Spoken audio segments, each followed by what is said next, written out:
घरोघरी मातीच्या चुली या मालिकेच्या आजच्या भागामध्ये आपण पाहत आहोत. जानकी ऋषिकेश खोलीमध्ये बसलेले असतात. खरं तर आज कोर्टाची तारीख असते आणि तेव्हा ते दोघं जण बोलत असतात. जानकी म्हणत असते, खरंच आपल्या आयुष्यामध्ये एवढ्या सगळ्या काही गोष्टी होऊन गेल्यात ना, आणि एवढ्या सगळ्या काही गोष्टी होऊन गेलेल्या असल्या कारणाने आता कुठल्याच गोष्टीवरती सहजासहजी एवढ्या लवकर विश्वास ठेवणं काही शक्य होत नाहीये आणि मला खूप काळजी वाटते ह्या सगळ्या गोष्टींची. तेव्हा ऋषिकेश म्हणत असतो, अगो सगळ्यांना इथे उमेद देणारी, सगळ्यांना इथे बळ देणारी, तेव्हा विश्वास देणारी आजच अशी भाषा बोलत आहे, असंच असं हे आता हे सगळं बोलत आहे म्हटल्यावर आश्चर्यासारखंच आहे हे सगळं. नाही ऋषिकेश, अगं आज कोर्टाची तारीख आहे, आज निकाल लागणार आहे, तुला आनंदी हॅपी असायला हवं, मग तू असं का बोलतेस? आणि आज तर मी कोर्टामध्ये पेडेच घेऊन जाणार आहे बघ, पेडेच वाटणार आहे मी, कारण माझी बायको आज निर्दोष आहे हे सिद्ध होणार आहे. तेव्हा जानकी म्हणत असते, नाही ऋषिकेश, आत्ताच आपल्याला काहीच करायचं नाहीये, एकदा कोर्टाचा निकाल लागू द्या, ऐनवेळी काही होऊ शकतं. तेव्हा ऋषिकेश म्हणतो, अगं असं काय बोलतेस तू, असं काही एक होणार नाही, काळजी करू नकोस. तेव्हा पण सौमित्र कुठे? तेव्हा ती म्हणते, अहो त्याचं काय आहे ना, अवंतिकाच्या बाबांची अचानक तब्येत बिघडली, मग सौमित्र भाऊजी आणि अवंतिका रात्रीच तिकडे गेले होते, अवंतिका तिकडेच थांबली आणि सौमित्र भाऊजी आज सकाळीच तिकडे गेलेले आहेत, असं इथे ती सांगत असते. चला मग आता कोर्टाची वेळ झाली, आपल्याला सुद्धा जायला हवं. तर इकडे आता सौमित्र सांगितल्याप्रमाणे ऐश्वर्याकडे आलेला असतो. तेव्हा सौमित्र म्हणत असतो, हे घे, ठरल्याप्रमाणे मी तुला प्रॉपर्टीचे पेपर आणि जे काही पुरावे माझ्याकडे होते ते सगळे मी तुला दिलेले आहेत. तेव्हा आता इकडे ऐश्वर्या जी आहे ती म्हणत असते, बरं झालं तू आत्ता ह्या पद्धतीने मी सांगितलंस तसं वागलास.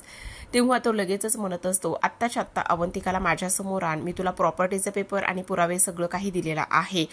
एक तू विषारी नागिन आहेस, नागिन कसं आहे सगळं, ह्या पद्धतीने वागायला माझी लायकी काढायची नाही, तुम्ही सगळ्यांनी मिळून मला भाग पाडले. तेव्हा इकडे सौमित्र म्हणत असतो, सापाला इथे आणि त्याच्या पिल्लांना वागायला दंश करायला कोणी भाग पाडत नाही, त्यांच्या रक्तातच ते सगळं काही असतं. तर इकडे आपण पाहतो की आता जो सौमित्र आहे त्याच्याबद्दल ह्या गोष्टी समजल्यानंतर आता ऋषिकेश म्हणत असतो, पण सगळं ठीक तर आहे ना, काळजी करण्यासारखं काही कारण नाहीये ना, म्हणजे सौमित्र तिकडे गेलेला आहे. तेव्हाच जानकी म्हणते, नाही मी विचारलं त्यांना, पण त्यांनी मला सांगितलं की नाही, अवंतिका पण तिकडेच थांबलेली आहे आणि काळजी करण्यासारखं फारसं असं काही नाहीये. आता इकडे आपण पाहतो की आता इकडे लगेचच ऐश्वर्या म्हणत असते, मी फक्त एक विषारी नागिन नाहीये, तर मी इच्छाधारी नागिन आहे, इच्छाधारी, समजलं तुला, आणि मला ज्या गोष्टी इथे करायच्यात ना त्याच गोष्टी मी इथे करते. तेव्हा सौमित्र म्हणत असतो, अगं तू इच्छाधारी नागिन हो किंवा विषारी नागिन हो, त्याने काय फरक पडणार आहे, तुला प्रॉपर्टीचे पेपर आणि पुरावे मिळाले आहेत ना, पण एवढी हवेत उडू नकोस. आत्ता जरी ह्या कोर्टात जरी तू जिंकणार असलीस ना, तरी सुद्धा वरती तो देव जो बसलाय ना त्याच्याकडे तुझे सगळे काही पुराव्यासकट असणार आहे, तेव्हा कुठे पळशील आणि काय करणार आहेस? तेव्हाच ऐश्वर्या म्हणते, अरे तेव्हाचं तेव्हा बघून घेऊ रे, आत्ताची गोष्ट महत्वाची आहे. तेव्हा तो म्हणत असतो, ठीक आहे, मी तुला आत्ता हे सगळ्या गोष्टी दिल्यात ना, मग आत्ताच्या आत्ता इथे माझ्या बायकोला अवंतिकाला तू सोडवायचं आहेस. तेव्हाच ऐश्वर्या म्हणत असते, अरे किती तू आता ताईपणा आणि किती ते तू गुडघ्याला बाशिंग बांधून तयार आहेस, एवढ्यात कशी सोडेल मी तिला? आता हे पुरावे कोर्टात तू माझ्याकडे दिलेले आहेस ना, मग आता एवढे काल तुम्ही त्या कोर्टामध्ये नाचत होतात, जिंकल्याचा भास घेत होतात, उड्या मारत होतात, मग आज मला ते सगळं काही तिथे पाहायचंय, त्या जानकीला हारताना पाहायचंय. ह्या सगळ्या गोष्टी इथे तुझ्यामुळे झाल्यात. खरं तर ह्या सगळ्या गोष्टींची सुरुवात तुझ्यापासून झालेली आहे, पण त्यानंतर तू माझ्या लिस्टमध्ये कुठेच नव्हतास, पण आता ही केस तू घेतलीस आणि त्या जानकीला तू वाचवायला आलास ना, त्यामुळे माझ्या लिस्टमध्ये तू इथे आलेला आहेस. त्यामुळे जरा शांत बस आणि आता कोर्टामध्ये एकदा हे सिद्ध होऊ दे की जानकीला वाचवण्यासाठी तुझ्याकडे कुठलेच पुरावे नाही येत आणि तू आता तिथे हात रिकामी करून जाणार आहेस. हे सिद्ध झालं की मग सोडेल मी तुझ्या अवंतिकाला, असं म्हणून ऐश्वर्या आता तिथून निघून गेलेली असते. इकडे ऐश्वर्याले आता अवंतिकाला तर दिलेलं नसतं, त्यामुळे सौमित्र मात्र फारच चिडचिड करत असतो. तर आपण पाहतो की आता नाना आणि इकडे सुमित्रा देवासमोर देवघरामध्ये उभ्या असतात आणि देवाकडे ते प्रार्थना करत असतात. नाना म्हणत असतात, या घरची सून प्रत्येकाची आवड निवड जपणारी, त्याचबरोबर इथे सगळ्यांची काळजी घेणारी, सगळ्यांच्या मनातलं तिला ती समजणारी अशा मुलीच्या आयुष्यात आज खूप मोठं संकट आलेलं आहे. आज तुमच्या आधाराची आणि तुमच्या आशीर्वादाची खूप जास्त तिला गरज आहे असं नाना इथे बोलत असतात. त्यामुळे तुम्ही माझ्या जानकीच्या पाठी खंबीरपणे उभे राहा आणि तिला ह्या सगळ्या गोष्टीतून सोडवण्यासाठी इथे तुम्ही मदत करा असं सुद्धा आता इकडे नाना बोलत असतात. आता हे सगळं काही होत असताना तर आता इकडे नाना देवाकडे प्रार्थना करत असतात. ह्या सगळ्या संकटातून तूच वाचू शकतेस माझ्या इथे जानकीला, काही कर पण तिच्या पाठीशी खंबीरपणे तू उभी राहा असं इथे आता ते बोलत असतात. तेव्हा आपण पाहतो की इकडे सुमित्रा म्हणत असते, अहो नका काळजी करू, देव आहे ना, तो काही होऊ देणार नाहीये आणि काही जरी झालं ना तरी सुद्धा इथे आपली जानकी इथे ह्या सगळ्या गोष्टीतून तिला सुखरूप आपली पोरं बाहेर काढतीलच आणि देव पाठीशी आहे. आतापर्यंत इथे तिनं ह्या घरच्यांसाठी सगळ्यांसाठी खूप काही गोष्टी केलेल्या आहेत, त्यामुळे तुम्ही अजिबात ह्या सगळ्या गोष्टींचा नका विचार करू असं इथे आता ते बोलत असतात. तेव्हा आपण पाहतो की प्रेक्षकांनो इकडे सुमित्रा सुद्धा देवासमोर हात जोडते. तर दुसऱ्या बाजूला इकडे अवंतिकाला सयाजी काकांच्याच घरी ह्या लोकांनी आणून ठेवलेलं असतं. आता सयाजी काका, त्यांची 2 गुंड, ऐश्वर्या हे सगळेजण तिथे असतात. पण अवंतिका खूपच चिडलेली असते.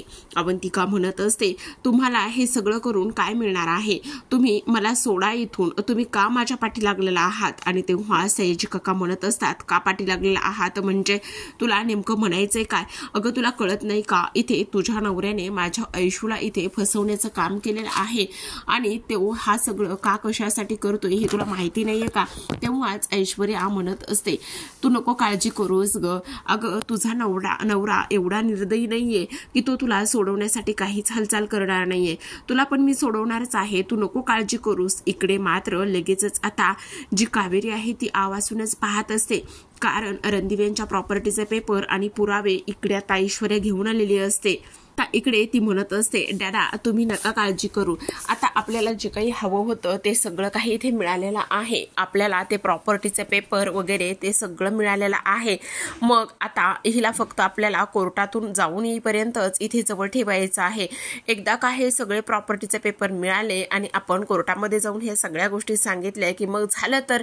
तेव्हाच इकडे आता अवंतिका चिडते आणि ती म्हणत असते, तुम्ही असं काही नाही करू शकत. पण ऐश्वर्या म्हणते, अगं आम्ही असं करू शकतो, हे बघ ना, आता आम्ही कोर्टातच जाणार आहोत आणि कोर्टामध्ये गेलं की सगळं आमच्या बाजूने होणार आहे. तेव्हाच इकडे आता जी अवंतिका आहे ती म्हणत असते, ऐश्वर्या तू किती नीच आहेस आणि तू एवढ्या खालच्या थराला कशी काय जाऊ शकतेस ग, तेव्हाच मला सोड, आत्ताच्या आत्ता मला सोड.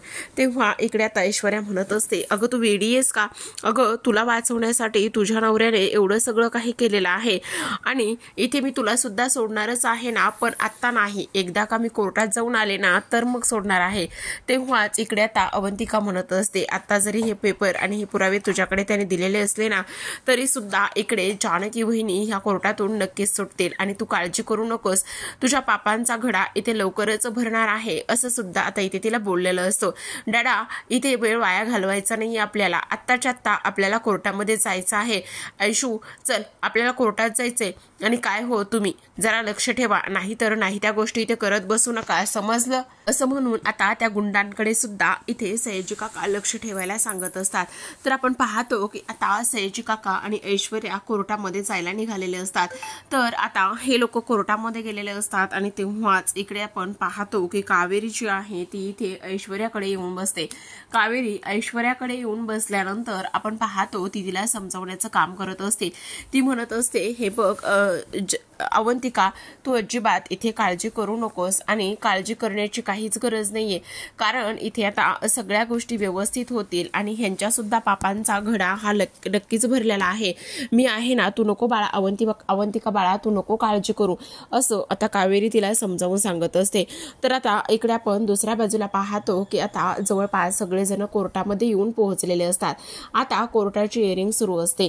जज साहेब आलेले असतात. तेव्हा जज आल्यानंतर धर्माधिकारी त्याचबरोबर इकडे जो आपला सौमित्र आहे तो हे सगळे सगळेजण त्यांना उठून उभा राहत असतात आणि तेव्हा त्यांचं अधरतित्य होतं. त्याचबरोबर आपण पाहतो की आता इकडे जो सौमित्र आहे त्याचा चेहरा थोडासा पडलेला असतो. त्याला खरं तर थोडंसं टेन्शन आलेलं असतं. टेन्शन येणारच ना, कारण हातातोंडाशी आलेला घास इथे आता जी ऐश्वर्या नावाचं वादळ आहे तिने काढून घेतलेला असतो. पण ऐश्वर्याला कुठे माहिती की तिच्या पुढे काय आणि किती गोष्टी वाढून ठेवलेल्या आहेत. आता इकडे आपण पाहतो की सगळ्यात महत्त्वाची गोष्ट इकडे आता जज म्हणत असतात, रणदिवे म्हणजे सौमित्र रणदिवे, तुम्ही काल कोर्टाकडून इथे कोर्टामध्ये काल इथे पुरावे सादर करणार होतात. आपण पुरावे सादर करत असताना जी काही इथे ऐश्वर्या आहे तिची तब्येत खालावली, तिला इथे चक्कर आली आणि त्यामुळे ती बेशुद्ध झाली आणि त्यामुळे तुम्हाला कोर्टामध्ये ते पुरावे सादर करता नाही आले. मग आता तुम्ही ते कोर्टामध्ये पुरावे सादर करा असं म्हटल्यानंतर आता इकडे सौमित्र ऐश्वर्याकडे पाहतो आणि तेव्हा इकडे सगळेजणच आता इकडे जो सौमित्र आहे त्याच्याकडे पाहत असतात. आता सौमित्रकडे पाहत असताना इथे सौमित्रचा चेहरा थोडासा पडलेला असतो. त्याला ह्या सगळ्या गोष्टी काहीच काय चालू हे कळत नसतं कोणालाच. तेव्हा सौमित्र म्हणत असतो, सॉरी जज साहेब. सॉरी म्हणजे कशासाठी सॉरी? म्हणजे काय आहे ना, आता माझ्याकडे पुरावे नाही आहेत. काय तुमच्याकडे पुरावे नाही आहेत म्हणजे तुम्हाला नेमकं म्हणायचं काय आहे? काल तर तुम्ही इथे एवढा वेळ मागून घेतला होता आणि कोर्टामध्ये तुम्ही कालच पुरावे सादर करणार होतात, तुमच्याकडे पुरावे होते. मग आज तुम्ही म्हणत आहात की तुमच्याकडे पुरावे नाही आहेत. हे सगळं काय चाललेलं आहे सौमित्र रणदिवे? तेव्हाच आता इकडे सौमित्र म्हणत असतो, हो म्हणजे माझ्याकडे पुरावे होते पण आता नाही येतं.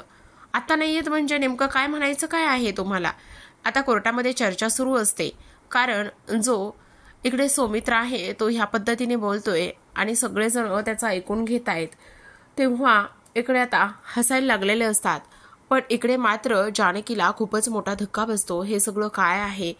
तर इकडे सौमित्र म्हणत असतो, हो म्हणजे माझ्याकडे काल पुरावे होते पण आत्ता नाही येतं. अहो हो तुम्ही तेच सांगताय, तुमच्याकडे काल पुरावे होते पण आत्ता नाही येतं म्हणजे नेमका काय प्रॉब्लेम आहे? तेव्हाच सौमित्र म्हणत असतो, मी आत्ता काहीच नाही बोलू शकत. तेव्हा जानकी म्हणत असते, नेमकं काय झालेलं आहे? सौमित्र भाऊजी काहीतरी लपवत आहेत का? सौमित्र भाऊजींच्या मनामध्ये काहीतरी इथे सुरू आहे. नेमकं काय सुरू आहे ह्याचा शोध घेतला पाहिजे. सगळं ठीक तर असेल ना? काही प्रॉब्लेम तर नसेल ना? ते कुठल्या संकटामध्ये तर नसतील ना? असं इथे आता जानकीच्या मनामध्ये येतं. तेवढ्यातच आता ऐश्वर्याचे वकील धर्माधिकारी इथे उठून उभे राहतात आणि तेव्हा ते म्हणत असतात, अहो कुठले पुरावे आणि कुठलं काय, यांच्याकडे काहीही नव्हतं. फक्त ह्यांना कोर्टाचा वेळ वाया घालवायचा होता. कालचा दिवस ह्यांनी असाच वाया घातला आणि आजचा दिवस सुद्धा हे अशाच पद्धतीने वाया घालत आहेत असं इथे आता ते बोलत असतात. तेव्हा इकडे आता सौमित्र म्हणत असतो, नाही जज साहेब प्लीज माझ्यावरती विश्वास ठेवा. सगळ्यात महत्त्वाचं म्हणजेच की पहिल्या दिवशी इथे काल मी हे प्रूफ केलेलं आहे की इथे जो मनोहर आहे तो इथे खोटं बोलत होता आणि तो खोटं बोलत होता हे मी खोडून काढलेला आहे. मग मी आता का आणि कशामुळे खोटं बोलेल असं इथे तो बोलत असतो. तेव्हा आपण पाहतो की आता इकडे जज साहेब म्हणत असतात, मग आता नेमका प्रॉब्लेम काय आहे? इकडे तेव्हाच त्याला ती गोष्ट आठवत असते, कशा पद्धतीने ऐश्वर्याने सगळे पेपर्स आणि पुरावे त्याच्याकडून काढून घेतले. तेव्हाच आता सौमित्र म्हणत असतो, मी मनोहरची साक्ष खोटी पाडलेली आहे. ते पुराव्यासकट मी इथे सिद्ध केलेलं आहे. ही सुद्धा गोष्ट तेवढीच महत्त्वाची आहे.